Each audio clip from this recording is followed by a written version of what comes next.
दुनिया का सबसे अमीर इंसान जिसकी नेट वर्थ अरबों डॉलर है, लेकिन क्या आप जानते हैं कि अगर आज एलन मस्क किसी दुकान पर जाएं तो शायद उनके पास अपनी जेब से देने के लिए 1 रुपये भी कैश ना हो।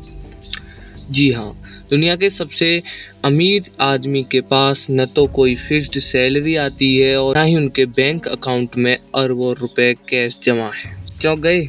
लेकिन ये बिल्कुल सच है। मस्क खुद कई बार कह चुके हैं कि वो तो कैश पुअर हैं, यहाँ तक कि उन्हें अपने निजी खर्चों के लिए बैंक से करोड़ों का लोन लेना पड़ता है।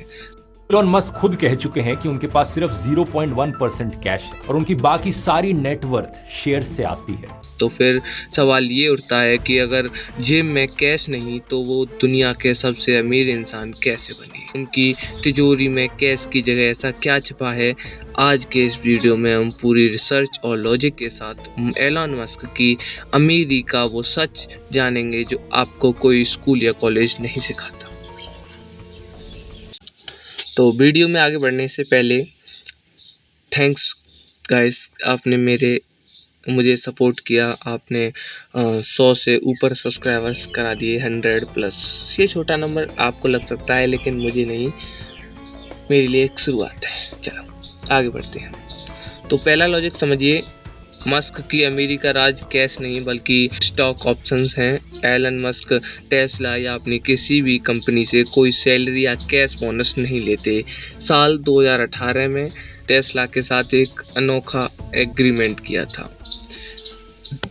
इस एग्रीमेंट के तहत मस्क को पैसे तभी मिलेंगे जब कंपनी कुछ बेहद मुश्किल फाइनेंशियल टारगेट्स को पूरा करेगी। जब भी टेस्ला का मार्केट कैप या रेवेन्यू एक तय सीमा को पार करता है, मस्क को सैलरी की जगह टेस्ला के लाखों शेयर्स बेहद कम कीमत पर खरीदने का हक मिल जाता है। जब टेस्ला की वैल्यूएशन आसमान छूने लगी तो मस्क को मिले उन शेयर्स की वैल्यू अरबों डॉलर में बदल गई, यानी उनकी सारी दौलत कागजों पर या डिजिटल शेयर्स के रूप में है। जब उन्हें कैश की ज़रूरत होती है तो वो अपने शेयर्स को बैंक में गिरवी रखकर लोन लेते हैं, न कि उनकी जेब से कैश खर्च करते हैं। अब बात करते हैं कि उन शेयर्स की कीमत इतनी ज़्यादा क्यों है। इसका दूसरा बड़ा कारण है उनकी सोचने का तरीका, जिसे फर्स्ट प्रिंसिपल्स थिंकिंग कहते हैं, और इसके दम पर बनाई गई मोनोपोली, एकाधिकार। मस्क ने देखा कि स्पेस ट्रैवल इतना महंगा क्यों है, क्योंकि रॉकेट एक बार उड़ने के बाद बर्बाद हो जाते थे। मस्क ने इस पूरी समस्या को बेसिक लेवल पर तोड़ा और बनाया रीयूजेबल रॉकेट, दोबारा इस्तेमाल होने वाले रॉकेट।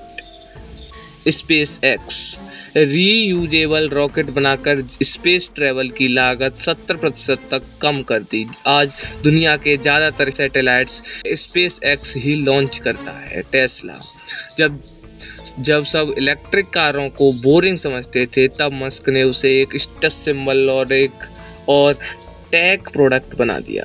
जब आप किसी ऐसी इंडस्ट्री में घुसते हैं जहां कोई और टिक ही नहीं सकता, तो आप एक मोनोपोली बना लेते हैं।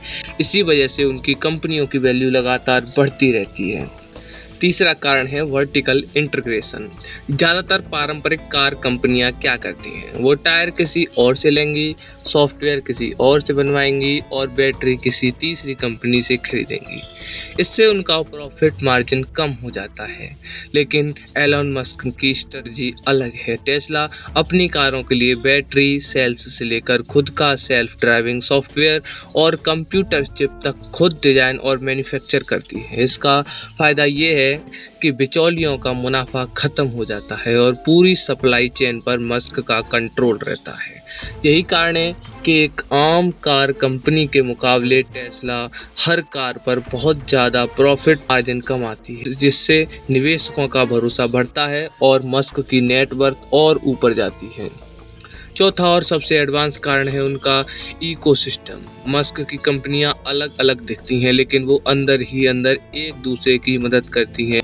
इसे कहते हैं क्रॉस पॉलिनेशन। जैसे कि जो AI और विजन टेक्नोलॉजी स्पेस एक्स के रॉकेट्स और टेस्ला की कारों को चलाने के लिए बनी थी, उसी का इस्तेमाल अब उनके ह्यूमनॉइड रोबोट ऑप्टिमस और उनकी नई AI कंपनी XAI में हो रहा है।